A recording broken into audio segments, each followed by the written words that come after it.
And at long last, a Marvel movie in the theaters. Nature is healing.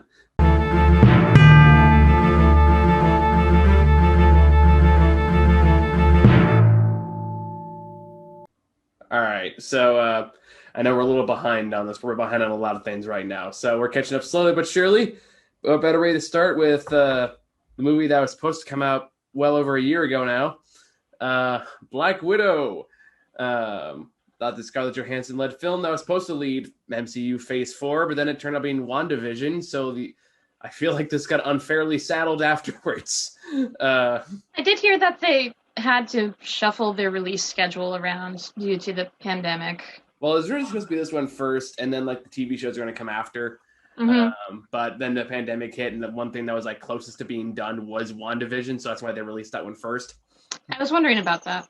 Because I guess like it was already shot and finished. They just need to like do a lot of the visual effects, maybe like do a couple of reshoots, but like nothing they needed more than two people for. So that's what got first, and that's why MCU Phase 4 went off to a weird ass start. Uh, Yeah, it's a little discombobulated, I mean, it's comics, so that kind of comes with the territory. which is why I haven't sat down and read a full-on series yet because I don't know where to start. Well, that's a topic for later. Yes. But anywho, so yeah, Black Widow. I really liked it. It's not Marvel's best. It's not Mm. trying to be. It's not its worst either. No, God, no. I personally put this above Captain Marvel. Um, And it's definitely above Iron Man 2, and Thor 2, for sure. which is ironic because Iron Man 2 had Black Widow's intro. True, which it gets with some of that stuff gets made fun of here too. Um, and Yes. this movie seems to have a split people kind of weirdly down the middle. Like some people think it's just no one thinks it's bad, but there's people that think it's just kind of really and people that think it's like really really good. And there's like doesn't seem to be any kind of middle ground on that for some reason. And I don't really know why. But I just know for me personally, given what it was originally supposed to be, which is kind of just like this re-intro after Endgame of like, hey, here is like way to dip your toes back in the pool. It is better than I thought it was going to be. I did appreciate some of the gaps in the story being filled because for anybody who has not seen it or has not been following a plot synopsis or reviews, this pretty much picks up right after Captain America 3, which so we're in 2016 in this this part of the MCU timeline. See, the funny part for me is like I thought it was at its weakest when it was trying to shoehorn references to Infinity War and Endgame and like trying to fill the gap more. Um, because I thought parts I thought I worked best were like this movie is absolutely 100% about trauma and gaslighting and and abusive families. So when it focuses all on those elements, like there's a lot of interesting material this movie has to work with. It's helped that you have David Arbor and Rachel Weisz in there as well, who are both just phenomenal actors. I was about to ask you what you thought of David Harbour's performance as I think Alexei his name was The Red Guardian. The Red Guardian. Yeah. I mean, like I love David Arbor, so I'm not. I'm I'm gonna be a little biased there, but I will fully give David Arbor credit in that he really does some interesting things with this character in relation to. I saw this a week ago, so I'm kind of remembering as I'm talking about it. Same. But I think what this movie tries to do, it is very overt in what it's trying to do, which is basically just frame Natasha as this character who is a survivor of parental abuse.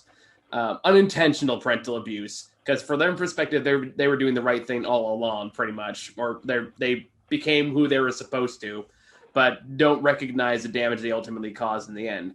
That's pretty much the synopsis for the parental relationship for the entire film. And there are parts about that I will fully acknowledge were legitimately triggering for me. So like, if you can do that, I know it's doing something right. I kind of got some. Well, there. I haven't seen it yet, but there used to be a television show called The Americans, which were about Russian spies planting as a typical American family.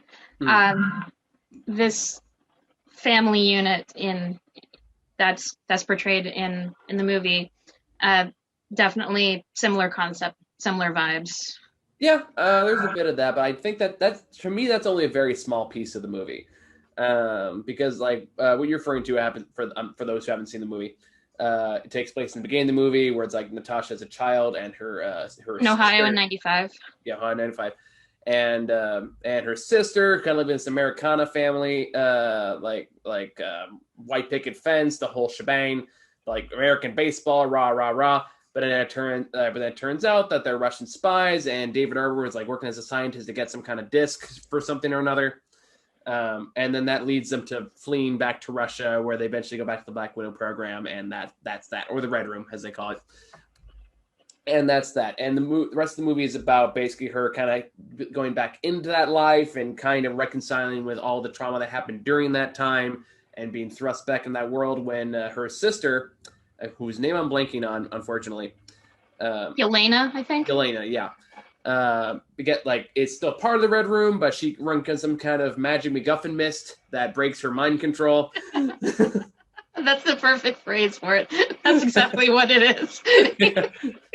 Who like frees her from the mind control, and she tracks down Natasha and basically convinces her to go back after the Red Room, as it turns out that she didn't destroy it like she thought she did, and now has the other people of the Red Room and also Taskmaster chasing after her. So that's basically the general plot. In the meantime, they bring back David Harbour, who's Red Guardian, who is her surrogate father, who is also like in prison, like in this Russian prison. And it's hinted that he also took a super soldier formula and has variation thereof. Yeah. has the same abilities as Captain America did. Something like that. Yeah, they don't give the specific how it happens, just that it happens. Like, okay, cool, comics, whatever. Yeah, I did like how Natasha said, "Move your ass, super soldier." Yeah, so that's the basic plot without going too much into spoiler territory. But I will so what works with this movie, I think, for me, what makes it a strong entry in the MCU is the family dynamic, is how they relate to each other, is how they work off each other. Because they deliberately play with the older sibling, younger sibling dynamic, with Natasha being older, very well aware of the abuse and trauma they went through while it was happening, has more time to process it. Yelena is younger. She kind of accepted it because she was like 6 or so when the illusion kind of ended. So she has very strong feelings towards that family dynamic. So she kind of takes the realization of it more harshly. The Red Guardian thinks he did nothing wrong. Oh, sorry, are you still there? All right. Okay. Thank you, computer. So anyway, technical glitches. Sorry there, guys. So what I was trying to say was that Yolanda, if what ended up happening was she's very much like 6 years old. She's the younger daughter. She's the one that kind of accepts this family unit as some kind of normal without realizing what's really going on until much later. And did you freeze me? There you go. All right. You still there? Are you with me? Yeah, I'm still here. And I think Florence Pugh's character is named Yelena. Sorry. Yelena has kind of accepted this vision of family. So she has a very unconscious connection to this idea of this adoptive family, even though that was all a trick and a lie. Because it's the only family she's ever really known. Yeah, and it's real to her, as she very explicitly says. David Harbour thinks he did nothing wrong. He thinks he did he raised 2 perfectly strong young women who are the best killers in the world. He's like, I'm a good dad. Oh, God fucking damn it. Did you freeze me very again? much talking about his glory days. Yeah, there you go. Did you freeze me again? Are you there? Okay, we're gonna get through this. God damn it. For those who, I don't know if I'm gonna edit this or how it's gonna look on the final product, but he's fucking freezing on my internet is shit. So I'm very angrily trying to fix it and talk about the fucking movie. Sorry, David Harbour's an asshole. That's what I'm trying to say here. God fucking damn it. A very talkative, boastful asshole who talks about how his girls' ledgers must be dripping with blood like it's a good thing, and that's the very thing that Natasha had said in the 2012 Avengers movie that she feels bad about. Yeah, so David Harbour sees nothing wrong with it. In front of his eyes, his methods worked. He got so he was a good dad. He did everything right. It's his arc of the movie is him realize like, oh no, that's not what they wanted. Basically, Rachel Weisz is much more clinical of the bunch. She takes a more like almost scientific approach to the whole thing. Very cold, very calculating, very type A, kind of toxic family member in that way. So that's the basic family dynamic. And when they're all together and they're all talking to each other, like the dinner scene in particular really struck with me. Those I think are easily the strongest pieces of the movie. Yes. Yelena is a great new character. They're clearly setting her up to be the next Black Widow. I'm all for it. Yeah. Florence Pugh, who plays her, had great on-screen chemistry with everybody she interacted with. Yeah, so from the trailer, I was very impressed. Sorry, I interrupted you. Go ahead. I was very impressed by her performance and her comedic timing. There's a part when she's kind of making fun of some of Black Widow's tendencies to pose for the camera. Yeah. Those were probably my favorite parts. Were her interactions with her on-screen family.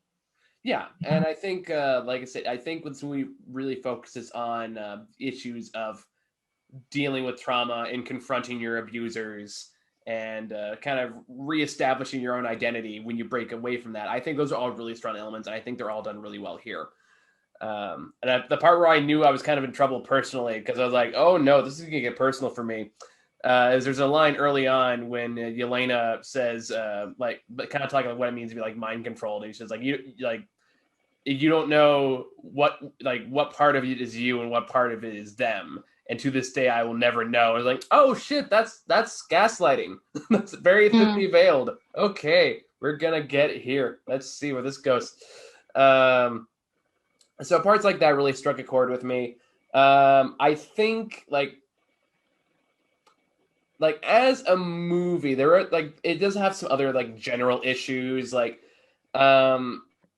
Taskmaster, while I kind of like the idea of where they were going with that character without going into spoilers, did feel kind of underutilized. I felt like they could have done more with them. I would have liked to have seen more of them. In the comics, he's just kind of like a smarmy douchebag.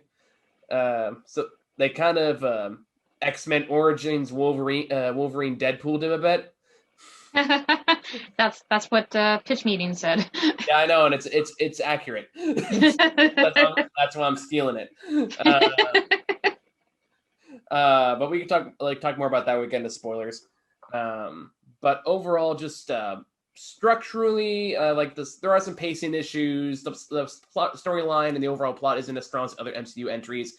It does have to follow with WandaVision and Loki and Falcon and Winter Soldier and all these other more ambitious projects, which I think does kind of hurt it a little bit in the long run. Which is not the movie's fault. It's more just an issue of when this was released. But overall, I admire what the movie was trying to do. It was good to see a Marvel movie in theaters again. And it was good to finally see a Black Widow movie. It was far overdue. Yes, I wish it happened before they killed her off. Me too. I feel like that was just kind of shoehorned in to appease fans when it should have come sooner. Yeah, you can blame. What was this? Oh, I forget. There's a long, complicated story about why it took so long to get female-led superhero movies in Marvel Universe.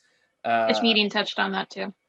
Yeah, basically what it boiled down to was, I think it was on the Avengers set, Kevin Feige was talking to Mark Ruffalo and Scarlett Johansson, just said hey, I may not be here tomorrow because I'm getting into an argument about basically diversity of women in Marvel movies. If I'm here tomorrow, it's because I won that fight. It's basically what he said. Oh wow. So it was a very contentious situation at the time. with the Trump supporter original funder basically saying that movies with women don't sell. Which I'm paraphrasing, but that's pretty much what he said. I'm sure somebody in the comments can elaborate further. But either way, ugly mess. I'm glad it's out. I'm glad we're getting sooner rather than later. I just wish, like, okay, now we know a Black Widow movie can work. I'm just sad it has to stop at this one. Yeah. By just its nature on the timeline. So you want to go into spoilers? Yes, we don't have to dissect the nooks and crannies, but let's. No, we don't need to go every big piece, but like there's some big pieces every little piece. There's some big pieces we can talk about. Yeah, let's go to kind of an overview of the big stuff. So the big two things I kind of want to touch about is mostly in the third act, because the third act is where most of the spoilery stuff happens, which is first is mostly just the real main bad guy, Dreykov, yeah, who's like the leader of the Red Room. He gets a fair amount of screen time in the third act, so I think it's kind of worth talking about him a little more. And I would say a big one I would say we need to talk about is like Taskmaster, because I know that's kind of a divisive topic. Yes, no, I haven't sought out these reactions myself, but from what I've heard, mostly from my partner, is that the Taskmaster reveal has been a hot button topic for commenters. Yeah, there's a lot of people that aren't really happy with it. I don't mind what they did with it. I just kind of wish they did more with the character in general. They don't even call them Taskmaster. They refer to the Taskmaster protocol being in effect. True, but that's not new for Marvel movies. Like they never call the Abomination the Abomination. They never call Whiplash. So like that part doesn't bother me. It's just more like I really like the idea behind it. I thought like a lot of the action scenes with her. We could say her now because we're going to spoilers. Spoiler alert. I know with her are pretty cool to watch. It's kind of cool to see like pick up pieces of like the other Marvel superheroes that kind of show up in each action sequence. Mm-hmm. So like that's the cool part about Taskmaster. And I think like I get where she stands in terms of like the plot of the movie. Like if you're trying to make a big creation that's supposed to symbolize like the most damaged, controlled, traumatized person under a toxic parent, there you go. Literally a blind servant to an incredibly toxic evil man. Yes. Like that in the context of the story, that makes perfect sense. It fits perfectly in the narrative. I get what they were going for. But like to me, it's like it would have been nice, and that's why I'm glad they kept her alive, because I'm wondering to see if they can do this in future movies. Like I do like that they left that door open. Yeah, so I was like, I want to see them bring this character back. I wanted to give her more personality. I want to see them give her more to do. I think there's a lot you can do with that character, and I hope that they decide to pick those pieces up later. It just wasn't done very much here. It was mostly the character kind of looked cool and serving like a singular narrative purpose. I think in this movie, Taskmaster was more utilized as a tool than a character. Yeah. So therefore, Taskmaster wasn't the main villain. Dreykov was the main villain, and Dreykov basically implemented Taskmaster as a tool to deal with things in his way. Yeah, exactly. I completely agree, and that's why I mean, like when she says like she serves a very specific purpose in the narrative, it's just not quite Taskmaster, if that makes sense. No, it's not a character. It's literally a mindless, brainwashed automaton who can kick ass like any character we've previously seen on screen. Elena accurately says it's like fighting a mirror. Yeah, which again, cool idea, cool execution. It just again, it all goes back to comic versus film. In the comic, Taskmaster has a lot of personality, and that's just not on display here. That now again, I'm adding a little asterisk to that because like I fully recognize they can easily change that in the future if they wanted to. Oh yeah. So like I'm not writing this character off yet. So like how dare they? It's more like for the first outing, could have been better. That being said, for what could have been a one-note villain, actually, it kind of is a one-note villain. I do have to give credit to who played Dreykov. I gotta look it up. I don't know his his name? I'm gonna look it up because it's actually a fairly well-known character actor, if I'm not mistaken. Ray Winstone, Okay. who plays Dreykov. It's does this very great, like, just evil, disgusting, like misogynist, riding of your own ego kind of character. And he has a fair chunk of time, a fairly long sequence with Natasha towards the end of the movie. And I gotta say, like, for a character that doesn't have a lot of screen time total, you do come to really just hate his fucking guts by the time he finally dies. Yeah, I felt very icky when he was doing the evil monologue, talking about girls as an unending resource. Which is like, that was disgusting.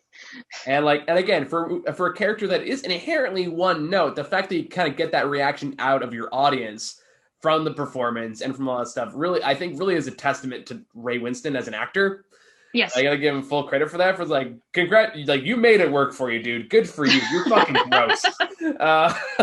Which I know is probably a weird compliment to get, unless you're trying to go for that.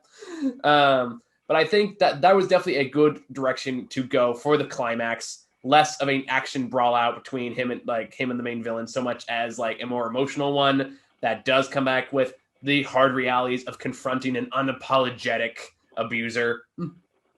The one who knows exactly what they're doing and like loves the power it gives over these, especially women. And I like that it went that direction. I like the way they ended up resolving it. Even then, it's kind of MacGuffin, but it works for the overall plot because it's all about playing with power. It's about taking the power back. It's about realizing your own power.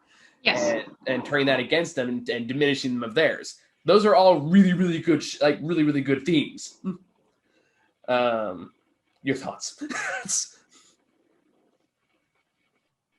Oh, like you said, for someone whose presence was not seen on screen for much of the film, you can kind of feel his icky shadow throughout the film. So I thought that was effective. It was obviously a strong performance for little screen time. I do think that there are a number of magical MacGuffins, comic movie logic used at various parts in the movie, especially in the third act, which I enjoyed. I was compelled. I was on the edge of my seat. I didn't look away. But if I were to get super critical and nitpicky, I could tear many holes in this. If I really wanted to, I enjoyed it, so I don't really care enough to. Fair enough. I mean, I think when it comes to plot holes to me only really matter if it's not working thematically. And for this one, I feel like it to me at the very least it really did. I understand it's not going to resonate with everybody, but I think for a movie that was definitely a Marvel movie that was definitely trying to have at least a bit of a different vibe from the other Marvel movies, I think overall succeeded well enough to overlook a lot of the MacGuffins and like the spy plot twists and the magical items here and there. It's not one of the best. It's not Captain America and the Winter Soldier. But it's not Iron Man 2 or Thor 2, which I really liked at the time. But this had stronger themes and action than those did. I feel.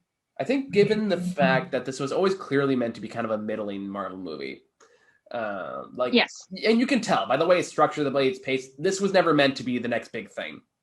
No.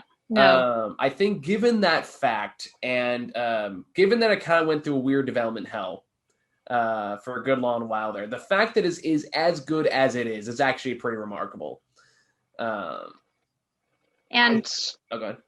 it also ended the longest space of or period of time we've had between Marvel movies. So it was good to be back again and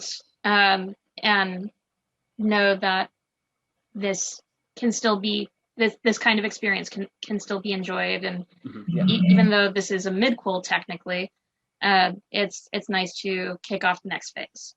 For sure. And I think it's what makes it kind of interesting as this movie has kind of a start to phase 4 is just how wildly experimental phase 4 has already been.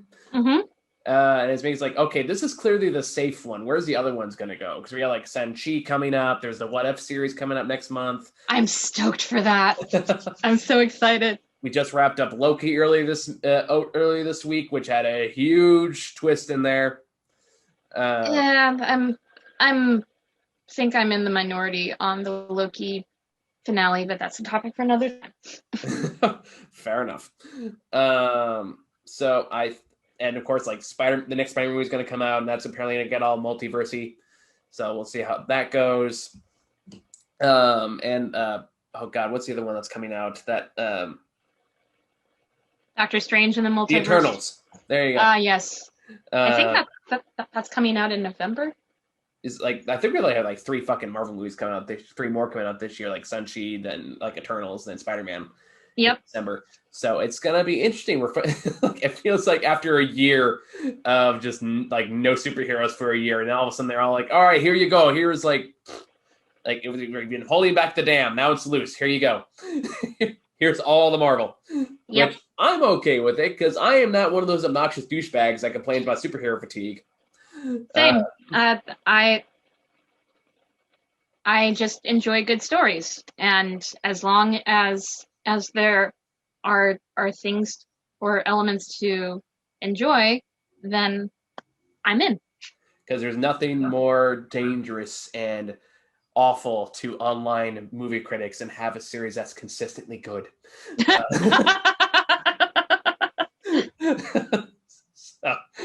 I don't really have anything much to say about that. I think I've said everything I wanted to about this. Do you have anything else?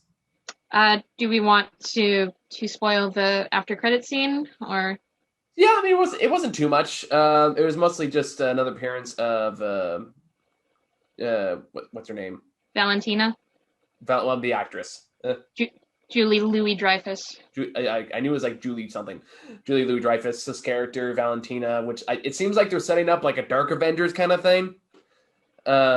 Which honestly, this is supposed to be your first reveal, and then followed by Falcon and Winter Soldier. I'm kind of glad that the latter came out first because I feel like that was a better intro. It was, yes. I feel like this offered more context to see her character again, and kind of get another clue of what she's doing. It does make Falcon and Winter Soldier required viewing, but that was always their plan was to tie the shows into the movie universe and vice versa, to interconnect them all. So it was cool to see a character I saw on the small screen on the big screen. Mm-hmm. I think it's kind of the trick that makes the MCU work really though is the fact that it only makes you think you need to watch all of them to understand what's happening in one of them. But the reality is you can watch any of them by themselves without any context of the previous films and probably follow what's going on just fine.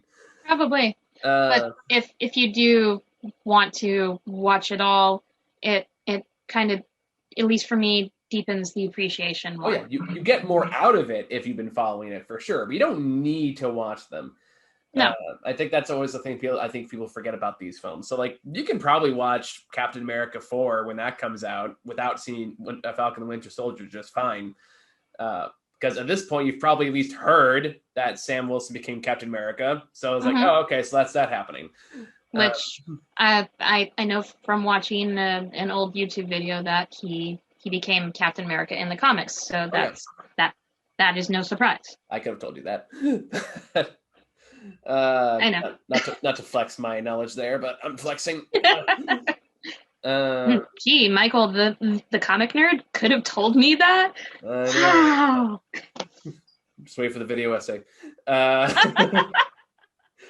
Anywho, but yeah, like it seems like between her being the second Black Widow and John Walker being the new the U.S. agent, that's what it's called. Yep.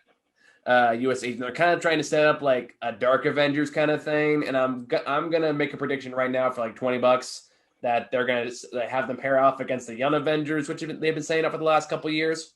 They have, yes. So, possibly silly question: is there a difference between the Dark Avengers and the Thunderbolts? Yes. Yes and no is the short answer. So to put it in proper context, the Thunderbolts was originally like a government mandated. It was kind of like the Suicide Squad, but from Marvel. Okay. So it's basically like, hey, do like secret shady government jobs for us, and we'll take like time off your sentence, that kind of thing. It originally started out just an evil super team. That was like the big twist of the series at the time. They thought it was like these like darker heroes, and it turns out they were all villains. That was a big twist of the day at the time. Now it's more like they're hired out by the government to like do government work. Ironically, both the Thunderbolts and the Dark Avengers in the comics were both led by Norman Osborn, who could be introduced in this phase. It could be. I'd be curious to see if he pops up in the next Spider-Man movie. We'll see. But trying to abbreviate a lot of comic history down very quickly. Basically, after the first Civil War event in the comics, a lot of the superheroes went into hiding, and then eventually, I forget how. At some point, Iron Man was taken out of the picture, and then Norman Osborn took over. Oh, it was after Secret Invasion. That's what it was. So when basically the Skrulls impersonated a bunch of superheroes and fucked shit up for a little while, and Norman Osborn saved the day. He became like a big push. A lot of the superheroes went down as fugitives. Norman Osborn came up and said, hey, look, I'm going to dress up like Iron Man and call myself Iron Patriot. And here are a bunch of criminals that are in the Thunderbolts who are now disguised as Avengers. And that was the Dark Avengers in a nutshell. Okay. Again, fastest way I can describe that. I appreciate it. Thank you. You're welcome. So, sorry if it was a loaded or silly question. No, like there's been times when Howard just asked me, he's like, so what's going on with Dr. Octopus? I'm like, how much time do you have? Because that's a long question. That's a long answer. So don't worry about it. I love talking about this shit. So yeah, we'll see where that goes. I'm excited for it. And then bring on the villain from Loki, who I won't say for spoiler reasons. So thank you guys for watching. See you later.